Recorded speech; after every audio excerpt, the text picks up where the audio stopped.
explaining the Premier League's 3 p.m. blackout ahead of Manchester United vs Newcastle.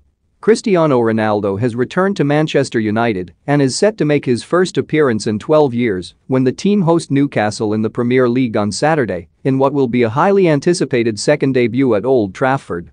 The 36-year-old won 8 major trophies during his first spell in England before going on to become one of the greatest goal scorers in the history of the sport during a glittering 9 seasons with Real Madrid and a further 3 campaigns with Juventus.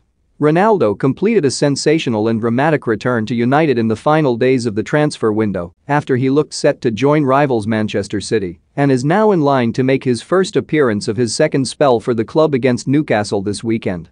However, despite the match being available to watch across the rest of the world, football fans in the UK will be unable to tune in as the fixture is not one of the 4 Premier League games selected to be on TV this weekend.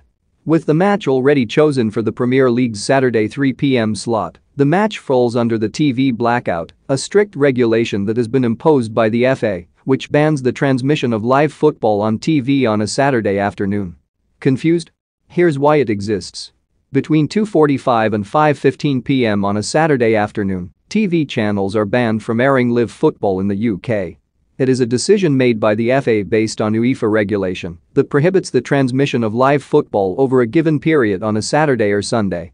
With the majority of matches in England taking place at 3 p.m. on Saturday afternoon, by tradition, the idea is the blackout protects attendances at games up and down the country and at all levels.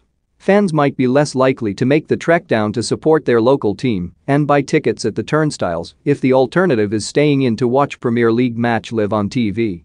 Clubs from the Championship all the way down to non-league and the bottom of the football pyramid in England rely on the money they receive at the gates to operate, and a drop in attendance would have a significant impact on finances, as illustrated by the COVID-19 pandemic.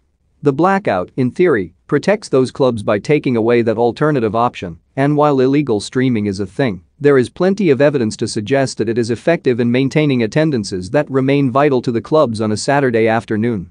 When Sky Sports and BT Sport made the decision to pick other matches when they made their TV selections for the opening few rounds of the Premier League season, Ronaldo was a Juventus player, and the idea of him returning to Old Trafford remained a fantasy for the club's supporters.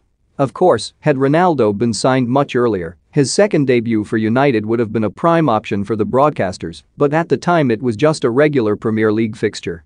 Broadcasters have an obligation to show all 20 clubs in the Premier League, and with United's first 3 matches of the season, all selected for TV, Sky and BT chose not to pick Ole Gunnar Solskjaer's side on this round of fixtures. Arsenal and Manchester City's matches are also taking place at 3 p.m, while Liverpool are in that slot next weekend. With Manchester United also in Champions League action this week, the slots available to broadcasters were also limited ahead of this weekend. Yes, they were, even the fixtures at 3 p.m. However, with supporters being unable to attend matches due to COVID-19, the blackout was temporarily lifted while fixtures were spread out across the weekend. Normality has returned this season,